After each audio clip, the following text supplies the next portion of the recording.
25 سال لسر تجدید گرانکر یا لسر ریبر آپوره درباز دبه و هر روزا کود چه تجدید گرانتر دبه تجدید کو با آرمان جاتونه کردن تفگر کرد و تپساندن شورش ته گرانکر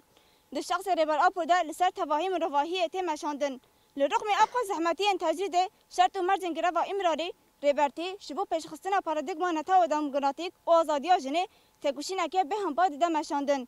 لهمبری سیستم دستیردار اکو خال سر کلاکرین افکر و اراده جنه بهز دکه ريبرتي ریا آزادی و تکوشین جنه را دزنشان کرد لهمبری و تجدید اکو دو شخص ريبرتي ده لسر جنه ته مشاندن ایریشن ده هر قاده ده لسر جنه جالی ذهنیت پاشورو و ته مشاندن و جنه جهمو ما فنوی یه جیان قد که جنه و کمال و ملک خود بینه ده پیشنگتی ها جنه کرده تکوشین و برخوادان هر روزا کد چه مزنتر دبه و ذهنیت سیستم دستیردار تک ده چه جنه کرد به هزا کش ریبرتی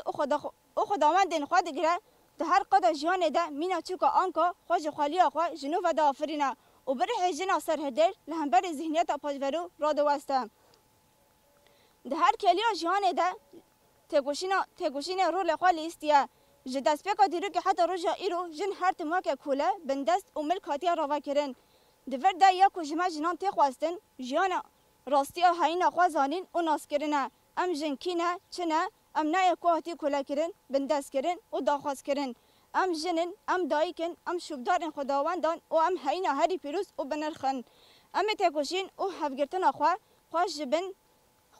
بن پنجن قرکر این سیستم رزگار بکن جنا کو به هزاران سالان هادی کولا کرن و رزگار ببا او جبو و کوی عدالت و مافین خوا تکوشین بگه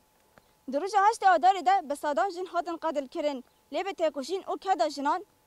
او روش بروج سرهلدان برخدان او کده نه تنه روج هشت آداره و هر روش هر کلی تکوشین جنان بلند ببا او خوا بگه جن لودکه و افسال سال به تکوشین جنان جنین کرد و جهانی به 100 سال آزادی فیزیکی ریبرتی و آزادی جنه به بونه امواک مجلس ایشدار و جنین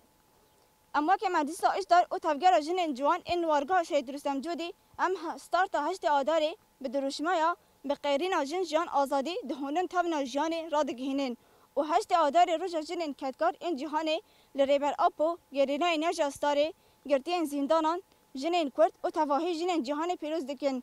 لگوری و ریزه چارکی بین درخستن وهانه دوی آداری و سمینار جنان را وارد داین 3 و 5 آداری و لهر 4 سمت نوارگی شان وارد پیشکش کردن 4 آداری و جبو خواندکارن آمادهی سمینار وارد داین 6 آداری و بلاوک وارن بلاف کردن 7 آداری و مشکی گرسایی بین درخستن و لسر بالونان نو شهیدان وارد نویساندن و فراندن 8 آداری جی و شاهی وارد درخستن بجی سرکاپو بجی تکوشینا جن جان آزادی